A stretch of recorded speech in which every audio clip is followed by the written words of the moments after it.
This week on Instant Experts, tired Trumpy snoozes through another week. Hey, those late night Dynasty episodes take their toll, all right? The World Festival of Football kicks off in the US. And we explain why Iran only has 9 players. And at home, our beloved West's Tigers achieve a new low, even for them. Pull the boots on, Henry. They need you. Welcome back to Instant Experts, World Cup edition. World Cup of Crooks, Fuckwits and Morons. It certainly is. And it's all the latest news explained by idiots, here to keep you sane in a crazy world. I'm Henry Lee, and as always, I'm here with my dear friend, The Honk. Honky, welcome. Henry, my dear fellow, a pleasure to be here with you, as it always is. And where are you dialing in from this week, Honk?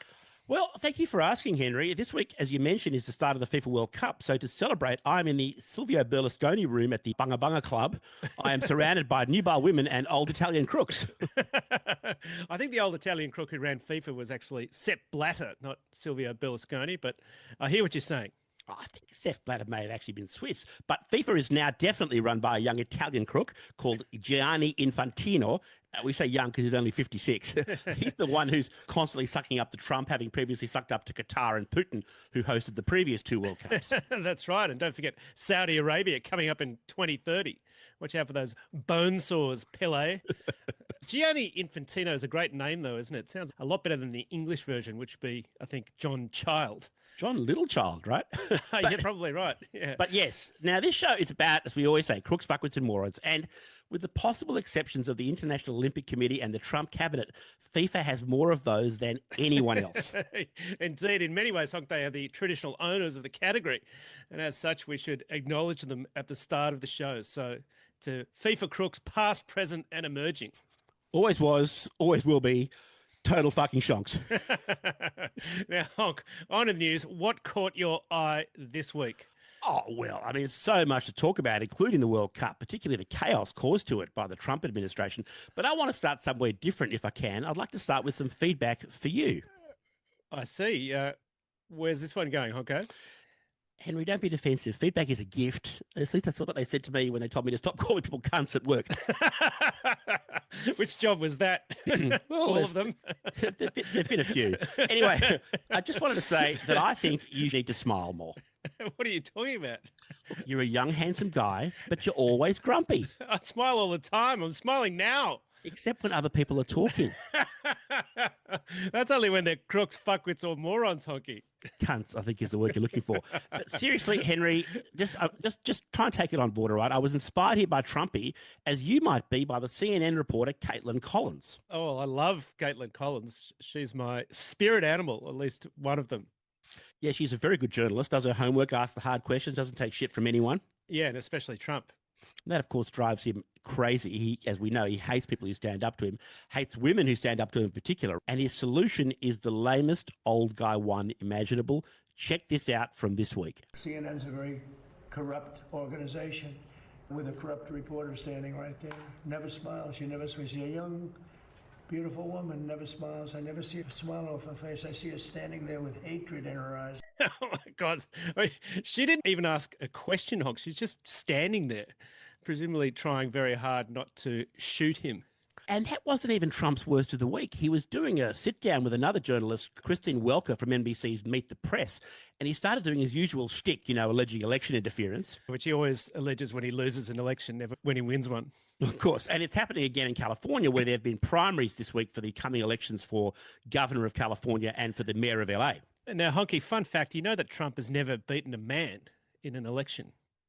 That is very true. I love that stat. Fascinating. Very telling too.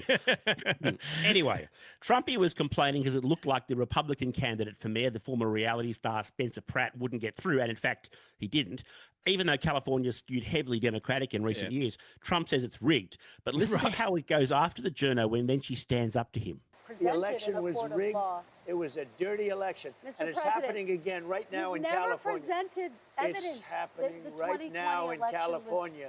rigged. Right now, it's look at what's happening in California. Where's the evidence to that? State and local officials acknowledge they are slow. They're urging. No, they're crooked. They're urging the votes to be counted quickly. That's how they vote in California. They're crooked, just like you're crooked. Your press is crooked, and Meet the Press is crooked. To be fair, I'm not crooked, but let's Really? Let's well, continue. You play right into their hands. Let's continue. You're either crooked or you're stupid. Your elections in this country, we're like a third world country. Your elections are crooked, and you're crooked, and Meet the Press is crooked, and so is ABC and CBS and CNN. But Mr. President, you're one-sided crooked networks. All right, let's call it quits because I've had enough. Thank you, darling. Have a good time. He really is a very charming fellow, isn't he, Honk? To be fair to Trumpy, there could be another explanation for why he stormed out. What, he was sundowning? Maybe that too. Even money, right, as we've said many times, he's got early stage dementia. Yeah. But there is some speculation he actually ran off the set because he had shat himself. As reputedly happens to him often when he gets angry. Now, we're gonna spare you the Zapruder style frame-by-frame analysis, but that is the very strong rumour. Very, very strong odour as well, presumably. Now, speaking of which, what we do know, Henry, and we talked about this last week in the context of BJ Vance and Pete Hegseth experiencing extreme flatulence while meeting the press. Yeah, you said that they were like the Joe Frazier and Ken Norton of farting. That's right, seeking their title shot/shart against the man himself, the big boss, the nappy weight champion of the world, Donald Med Ali. And here is what those guys are up against. This was Trump in another presser this week. Again, working through all the permitting to drive towards that so that we can be selling clean, reliable energy to our allies in the Pacific who want to do more trade with us. He's not a senile old coot at all, Honk, and frankly, I resent that suggestion. Apologise. But Honky, Fartgate was not his only snooze on the job this week. It's finals time in the NBA, the National Basketball Association, and the New York Knicks are in the finals against the San Antonio Spurs. Now, Honk, I know you know this, avid sports fan that you are, but the Knicks are one of the biggest teams in the NBA, being the original team from New York. But they never win, so they're kind of like the Yankees fan base, but with the Mets record. Anyway, they're in the finals right now, trying to win their first title since 1973 when Phil Jackson was in the team. Now, Phil Jackson later became more famous as a coach of the Chicago Bulls and then the LA Lakers. Then, of course, of Last Dance fame, the Netflix documentary. Yes, that's where I know the name from. Anyways, as we know, Trump isn't normally interested in things that aren't himself, but he does actually appear to be something of a Knicks fan. He was certainly seen at the games a lot back in the day when he was a man about town in New York City in the 1990s. Now, was that him or was that the mysterious John Barron? That's right. Anyways, fast forward to this week and Trump decides he's going to head down to Madison Square Garden and check out Game 3 of the best-of-7 finals. And that's a big deal because it requires basically shutting down the entirety of Midtown Manhattan for security reasons. Yeah, right. Cost a lot of the bars there a heap of money that are having before and after watch parties, etc. But, you know, fair enough. He's the president. He's entitled to relax now and then. He's probably a Knicks fan and he wants to see the game. So he turns up with his granddaughter, Kai Trump, and then promptly falls asleep. There's video of her trying to wake him up. It's like the Wiggles, wake up Jeff, waking up unsuccessfully. Of course, the other thing that happened is that the crowd booed the fucking shit out of him before the game. And mind you, he's never been popular in New York, presumably because they all know him. But just have a listen and have a look at this.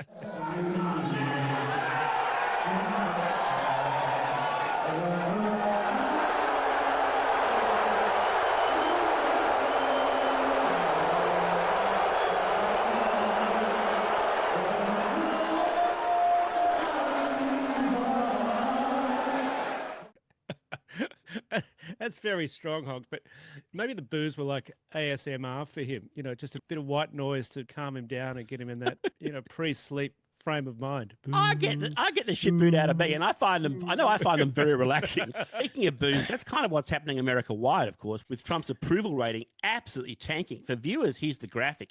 He's currently at minus 34 in the disapprove of his handling of the economy. His first time, clearly, people thought he was doing a good job. Now, not so much. But, Honk, that's probably no surprise when he says things like this. Are you concerned, Mr. President, about the latest inflation number which came out this morning? Could that be a No, I love it. The numbers were great.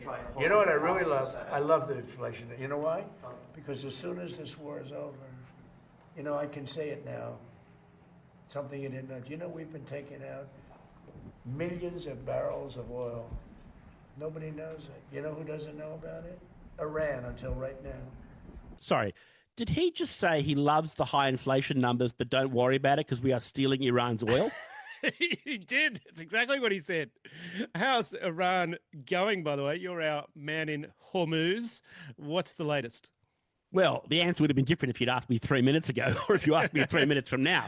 Pretty much it's just another week on Dynasty Middle East edition, I think you'd say, Henry. Alexis Trumpington, the Ayatollah Carrington and Linda Evansyahu are going at it again like banshees. It's torrid, it's steamy, it's got it all. What's happening in that steamy love triangle now? Last week, as we said, Israel stopped attacking Hezbollah in southern Lebanon because Trump freaked out. That's the Blake, I don't want you to see her anymore. Exactly.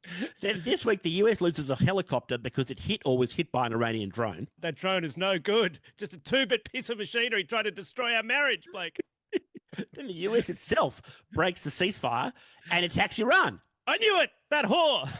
It is unclear if that was about the helicopter or negotiations taking too long. Trump said it was both. He just needs some time alone, Honk. Just needs some Blake time. The Ayatollah is Blake, Henry. Trump is Alexis/Joan Collins. I'm so confused. Now, Iran, that's Blake the Ayatollah Carrington, celebrated the US attack, that's Alexis, by firing missiles at Jordan and Bahrain and then fully closed the Strait of Hormuz again. Jordan and Bahrain, those sluts. Blake the Ayatollah hit on them. They were just standing there. Right, so who are Jordan and Bahrain on Dynasty? Good question. I reckon they're like the Colbys. Remember the Colbys? Like nothing to do with the main plot, but kind of angling for their own show. Like Fallon might be Jordan.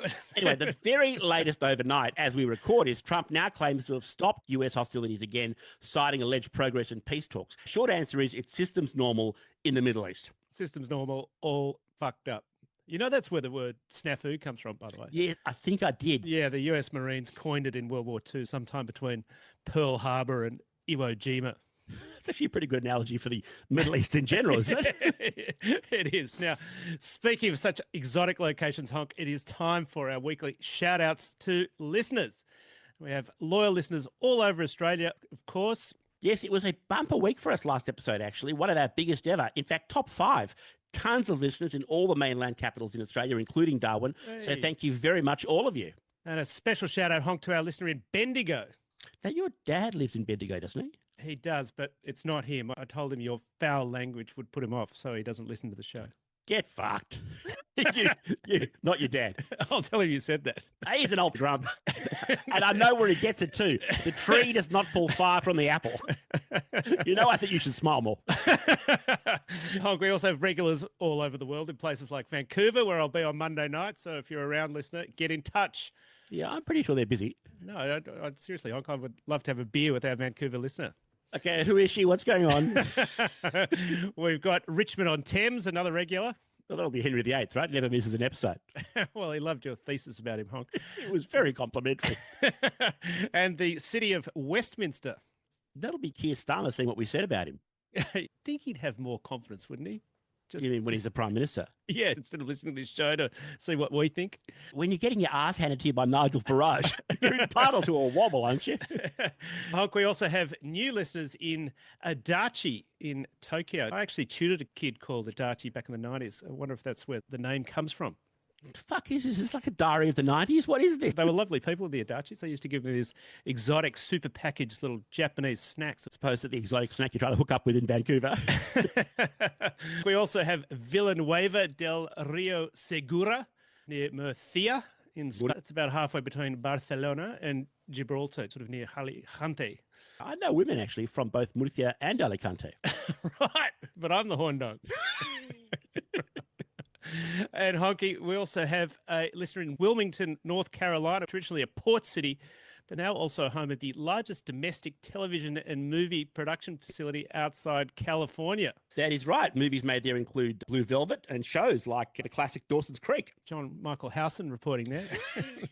Thank you very much. But Henry, listener of the week is Ian Bishard, who got in touch via Instagram to say, quote, "Love your weekly roundup of the important stuff, except your roundup of the domestic budget, from Hurstpierpoint in West Sussex. Good work, fellas." Thank you, Ian. Hurstpierpoint, it's about 2 hours south of London, 20 minutes north of Brighton, and home of a very well-known school of the same name, Hurstpierpoint College. Well known by you, no doubt, connoisseur of pheasant shooting, country estates and the hunt. Well, I spent a year near there in West Sussex in 91 at Lancing College. We used to play Hurstpierpoint at cricket. You're more like polo, steeplechase and shagging the help, right? Don't listen to him, Ian. He's just jealous. Next week, listeners, Henry runs us through all of 1993, 1 minute at a time. That was a great year, 93. All right, time for quick shots, Honk. I get the hint. And the Australian budget conniptions continue. Yes, and with apologies to Ian from Hurstpierpoint for our continued coverage. Well, this week, Treasurer Jim, the pirate Chalmers, was making noises, Honk, about creating a special capital gains tax 50% off deal for startups. This is in response, of course, to widespread anger over the government scrapping the 50% discount of the last 27 years and replacing it with straight indexation for inflation and a mandatory minimum 30% tax, which in layman's terms means increasing capital gains tax from a range of 0 to 23.5% to a range of 30 to 47%, which for the mathematicians is an increase of between 100 and infinity percent. I'm not like the economics correspondent on the show, but why the fuck do startups get a carve-out? Shouldn't the carve-out apply to all businesses or none? 100%. There's absolutely no logic to it at all. It's a classic bad political reaction to bad policy. In fact, Honk, I'm so mad about the whole thing that I spent the long weekend writing a submission to Parliament on it. Next, you'll be writing strongly worded letters to the paper. I also did write an article for the paper this week. This is officially old fart behaviour, which you actually have been for over 30 years. Hey, it's not a crime to be mature, Honk. You should try it sometime. I don't think that's happening anytime soon to you. The thing I liked in all of this tax stuff was Albo, the Australian Prime Minister Anthony Albanese, appearing in a joint press conference with New Zealand Prime Minister Christopher Luxon. They asked Luxon about capital gains tax, which New Zealand has never had. Now, bear in mind, Albo is standing right beside him, and here is what Luxon said. We don't think that's appropriate for New Zealand, and we feel pretty strongly about it. We've got a recovery underway, and we just think a CGT being introduced to New Zealand now would be a wrecking ball through our economy. You know you're fucked when New Zealand won up to you on economics. For those keeping score, that's now Australia 7 million, New Zealand 1. It's actually 2, Honk. The second one's later. Right. Now, we'll get to sports shortly, but in keeping with World Cup tradition, it's chaos in the US before a ball has even been kicked. I'm not saying that Trump and ICE and the TSA are a bunch of shocking racists, but here is what has happened so far. Firstly, a referee from Somalia called Omar Artan has been denied entry to the US entirely, so he can't referee in the World Cup, the poor bastard. Immigration, where's your eyes, mate? Honk, they've been doing it all day. Also, 15 Iranian staff and officials have been denied visas. I mean, there are usually plenty of hangers-on at these things, but still it seems a bit excessive. I was with you on the Somali ref, but these regime guys from Iran can surely get fucked, can't they? But that's not all, Honk. The Iranian team is not allowed to spend the night on US soil. What? Which is a bit of a problem because they have games in Seattle and LA. So they have to fly in and fly out on the same day, which is basically unheard of in modern professional sport. Sorry, where are these poor bastards based? They're based in Mexico, just over the border in Tijuana. Well, maybe they can climb the wall or smuggle over the border disguised as a huge pinata stuffed with coke addressed as a wedding gift to Don and Bettina Trump Jr. But the good news, Henry, is not only did the Australian Socceroos team get to the World Cup unscathed, we are only sending one government MP from Australia, and it is not the Sports Minister, Annika Wells. The one just busted this week for rorting her publicly funded travel. Busted again. And this one, by the way, the details are shocking. She was busted using Commonwealth government cars, that is government limos, to get around the largely traffic-free capital city of Australia, Canberra, at a cost to taxpayers of $337 a ride, even if it's like a 5-minute, 10-minute trip, instead of using a cab or Uber. And this, by the way, is after she'd had to repay, in the last month, $10,000 to taxpayers for a range of other travel breaches. And that is after she billed taxpayers for her husband and kids travelling to the Australian resort of Thredbo for a ski trip, which amazingly turned out to be within the rules because the rules fucking suck. Well, I'm glad she's not going, and it's probably good that Anthony Albanese is not going either, because when the government is jacking up taxes across the board, it would not have been a good look to us taxpayers. No. Interesting that he's not going. That's quite good politics. Well, that said, it might not have cost taxpayers anything for Albo to go, of course. I mean, he might have gotten one of those free first-class Qantas trips he likes to ask for. That's right. He could have had all his meals at the Qantas Chairman's Lounge, yeah, alongside his son, who was, of course, made a member of the most exclusive airline club in Australia at the tender age of 23. The services to what? Gaming and frantically jerking off to horny Dutch MILFs are in your area, .nl. Well, it is intergenerational equity, honk. Father and son both getting into the Chairman's Club. Yeah. All right, final quick shot. After last week, I've promised not to depress the fuck out of you, Henry, or our listeners with too much horror in our Cunt of the Week segment. So you're putting it here now. Is that Pretty much, yeah. We talked last week about the riots in the UK over the horrendous death of that 18-year-old kid, Henry Nowak, while the kid was in handcuffs on the ground with police disputing his desperate cries that he'd been stabbed, in fact, fatally. The kid in that story was white. His assailant was, you'll recall, a mentally unwell guy who happened to be Sikh and who lied to the cops and claimed the white guy had racially assaulted him.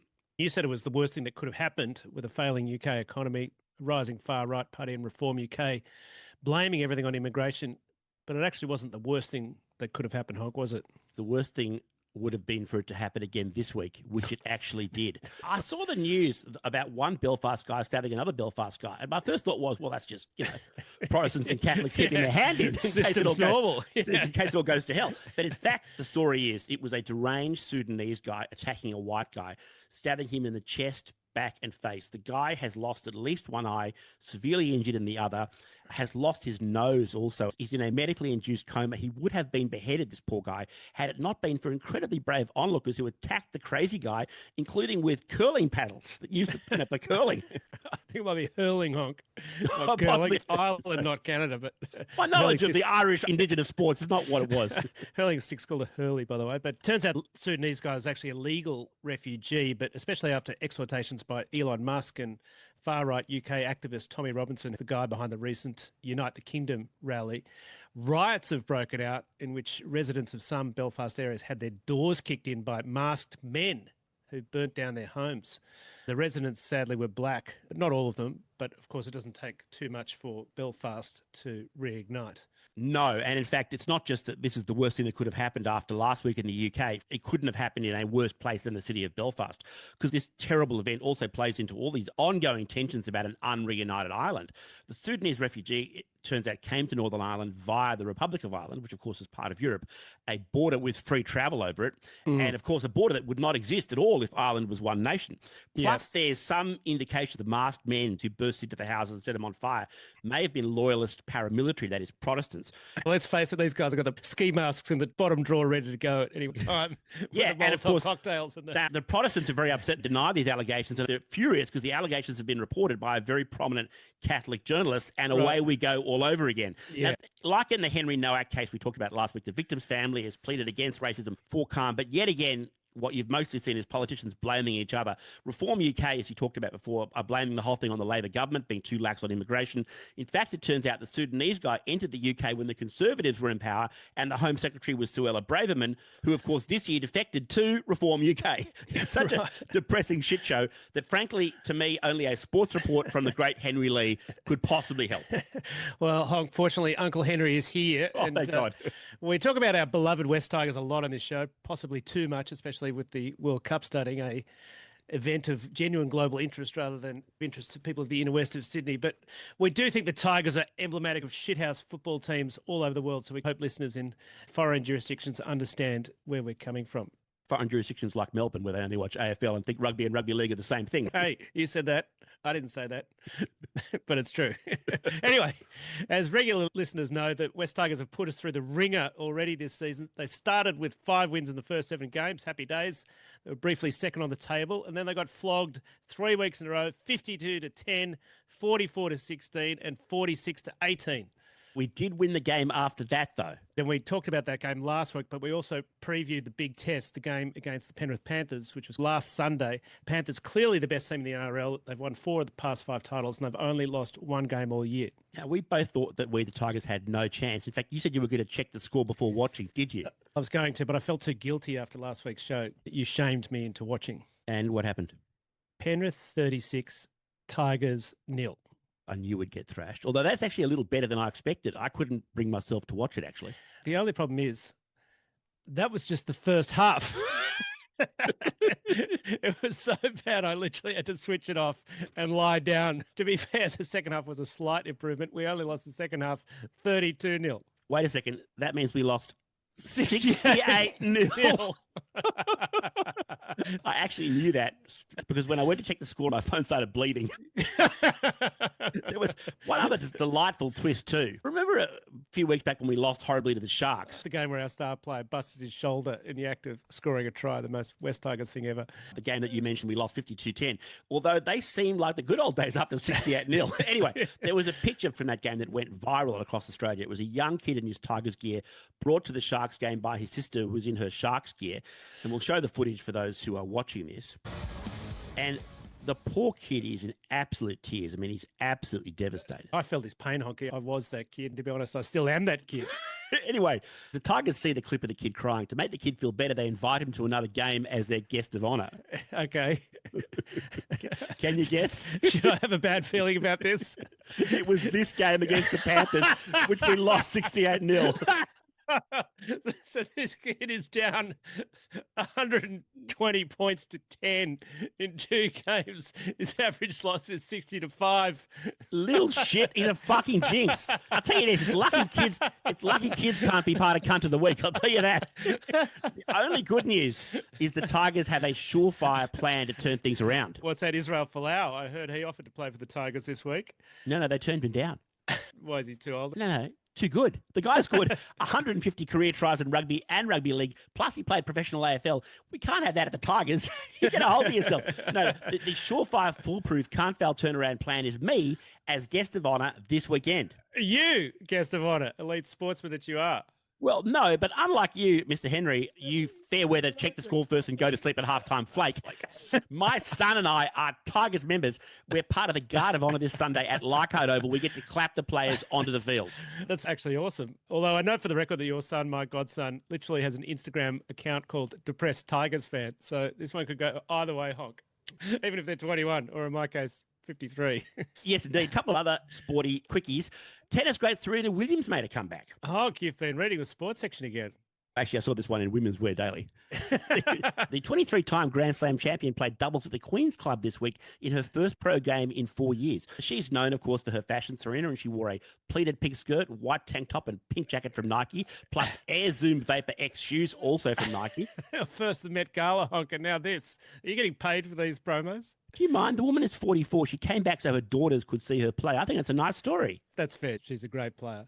The other nice little quickie story, if you're an Australian cricket fan, as I know, Henry, you are, is that the England cricket captain Ben Stokes was busted this week in another nightclub incident. Yes, but he was found not guilty last time, Honky. Let's just remember that was a punch-up in Bristol in 2017 outside a nightclub called Embargo with no E, just Embargo. And he beat the rap. As well as a couple of locals, right? This time it looks like he was attacked, though, by a drunk rugby player. Honk, are there any other kinds? Well, fair point. The real issue here, though, is the England teams had a midnight curfew since their last nightclub incident, which was in New Zealand before the last Ashes tour. And this new incident happened after that time. Honk, don't be a prude. England's entitled to celebrate. They actually won a match. Ironically, it was against New Zealand. Further irony is Stokes would likely have been replaced as captain for the next test against New Zealand by young gun batsman Harry Brook, except that he was busted last year in a nightclub incident too, which was in New Zealand. He was the one, that's right, that was responsible for the curfew. I wonder what the Kiwis make of all this. They won't be thrilled, you'd think, especially given the biggest irony of all, which is that Ben Stokes is not English. He's actually from New Zealand.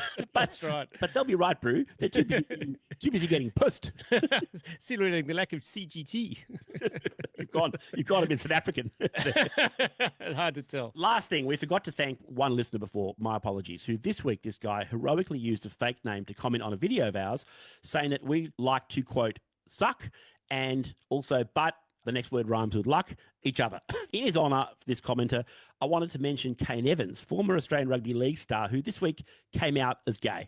He said he'd known since he was 15, and from that age, he'd had 3 goals. He said this was tragic. His 3 goals in life from the age of 15 were play rugby league, buy his parents a house, and then top himself. Oh, my God. Wow. And in his denial, he ended up an alcoholic, drug addict, and homeless until he came out, which he said has freed him. He was, of course, the second NRL player to come out after the great Ian Roberts in 1995, who was probably the best prop of his day and a very tough player. And if Kane Evans feels freer by coming out, maybe other people, certain commenters might feel a bit liberated too. What are you trying to I say? think there's something. I think the comments about our personal life may have been a bit of a cry for help. What do you reckon? And with that, it is time for some even bigger cunts of the week. Music, please.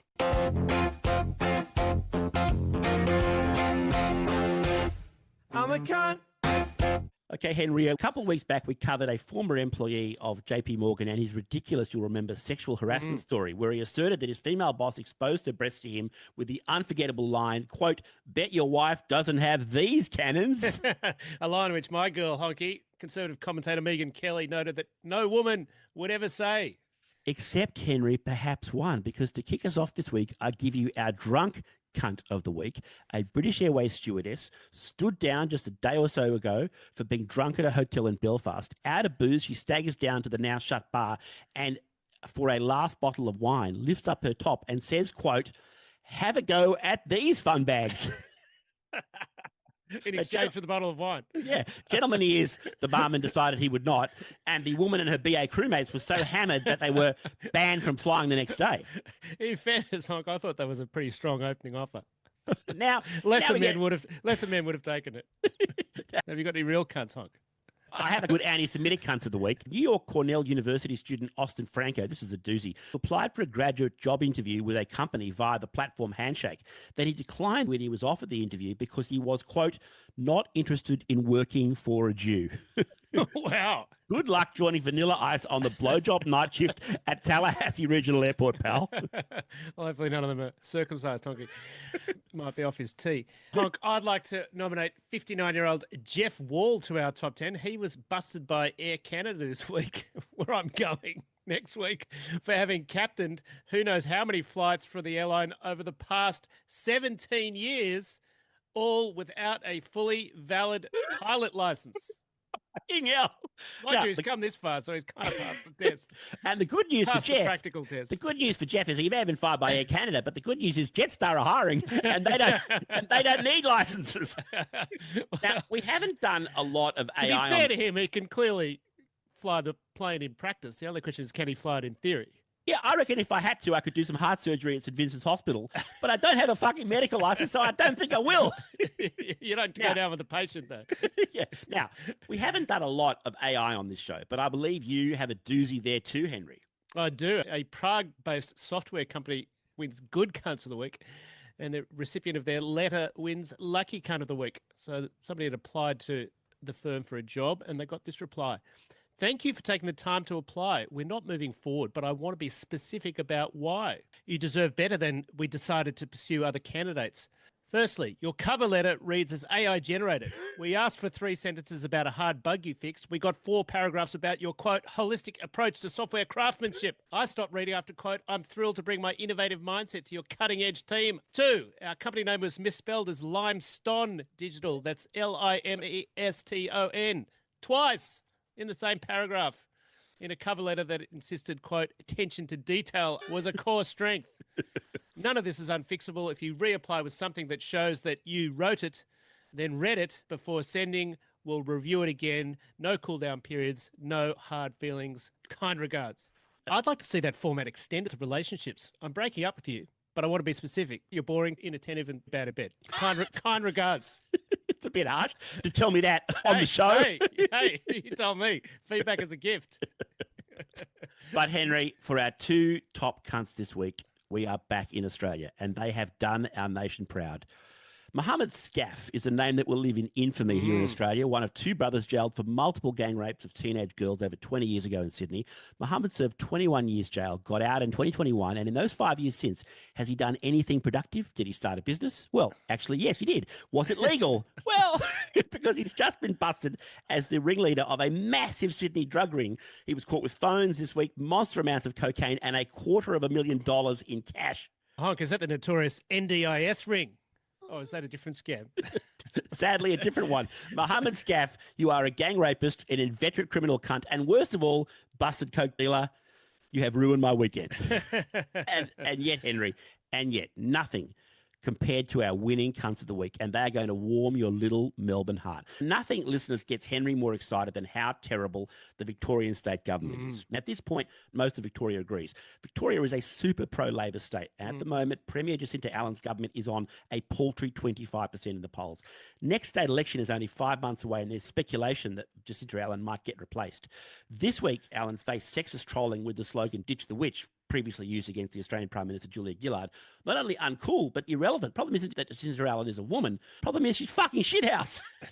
And this example is truly beyond. It has just come out that in December 2024, Jacinta Allen's Victorian state government gave a state community award to a repeat child sex offender. His name is Cameron Bloomfield. I'm shocked. He was Cameron Bloomfield. He was named Victoria's Disability Pride Champion. In fairness to Cameron, nominees had to submit a police check.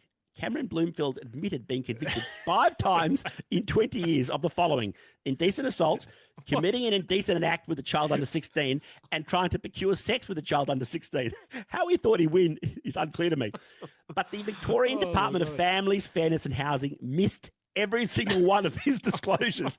It took another year until December. Their rostered day off. Rostered year off. It took till December 2025 for the department to discover their fuck up and rescind the award. It only came out this week because Bloomfield's been appealing against being jailed again this year for breaching his reporting obligations as a registered sex offender. Holy mother of God. Victorian state government in a tough field for a community award to a pedo who told you he was a pedo, but you didn't give a fuck. You are undisputed cunts of the week. Oh, that's outstanding, Honky, and a pretty good summary of Victorian governance in my view, although this one's arguably not as bad as wasting $15 billion bribing the CFMEU, but we'll let listeners decide. It's a finely balanced point. Okay, folks, that's all we have time for. Thanks for joining us and for all your great support lately and throughout all 60 episodes of the show. If you're hearing us via audio, remember you can also watch us on YouTube. It was a big week on YouTube this week. You can drop us a like or a comment there. You can drop us an offensive remark, as one of our viewers did. We love to get them. The YouTube link is in our show notes. Now, on Spotify, you can either watch us, or if you're worried you'll be driven too wild with desire at seeing young Henry smile, you can just stick to Spotify audio. Projecting again, Honky. You can find us in all the usual locations, TikTok, Instagram, YouTube for short clips. And please share us on your socials, particularly your WhatsApp groups, and rate us on Apple Podcasts and Spotify to help us grow the show. Yes, indeed. Our show notes are available wherever you get the podcast. From the show notes, you can directly send us a text or an email or a voicemail that we'll read or play on the show, or you can send us a question for our new Ask the Expert segment that we tried last week. And also, as we always say, please read our show notes for extra jokes so bad that Henry and I, and he doesn't know this yet, we just won an award for them from the Victorian Department of Families, Fairness and Housing. Pending a police check by Mohammed Scuff. Now, we'll be back next week. NDIS provider to the stars. Now, we'll be back next week at the usual time. Did you know there are 188 NDIS providers in Liverpool alone, the suburb of Sydney? Big suburb. There's a lot of troubles. You do that much coke, you end up disabled. Now, ladies and gentlemen, we'll be back next week at the usual time of ASAP, Saturday, Australian Eastern Standard Time. I'll be broadcasting live from Canada, Honky. Very exciting. Which I'm looking forward to. But before we go, a little more fun. Yes, this week with the Tony Awards, which celebrate US theatre, I was going to share a bit of Joshua Henry, who won Best Actor in a Musical and has become a megastar for his role in the revival of the musical Ragtime. Here is just 8 to 10 seconds of his truly incredible voice. We'll post the rest to our show notes. Go out and tell our story. Let it echo far and wide. Make them hear you. Make them hear you. But then I heard comedian Matt Harbert, who a few years back did something very unusual. He decided to re-record the complete score of the smash hit musical Hamilton, but entirely in the comedy voice of Adam Sandler. That voice, that voice. We're going to play you a bit of Adam Sandler's version of the show's love song to newborn children, Dear Theodosia. And from me, a little bit more New Zealand shit-canning Australia. We deserve it, and we're going to get it from New Zealand's Finance Minister, Nicola Willis, who's openly trolling the Australian government's new capital gains tax changes and telling Australians to come on over. That was the Kiwi tourism campaign for a while, wasn't it? Stay where you are, New Zealand, I'm coming over. It was, and she mentions the notorious Australian campaign too. It's really good stuff. I loved it. So enjoy the Kiwi Finance Minister, then Adam Sandler singing Hamilton, and we'll be back next week because, as the great Henry Lee always says... You really do enjoy a lavish musical, don't you? Stop being so racist. And stupid never sleeps. Australians looking to start or grow a business have an epic opportunity, and that opportunity is to do it in New Zealand. No capital gains tax, very simple tax system, broad base, low rate. We keep it simple. Where the bloody hell are you? If you're an Aussie, come over. Dear Theodosia, what to say to you? You have my eyes, you have your mother's name. When you came into the world, you cried and it broke my heart. It may someday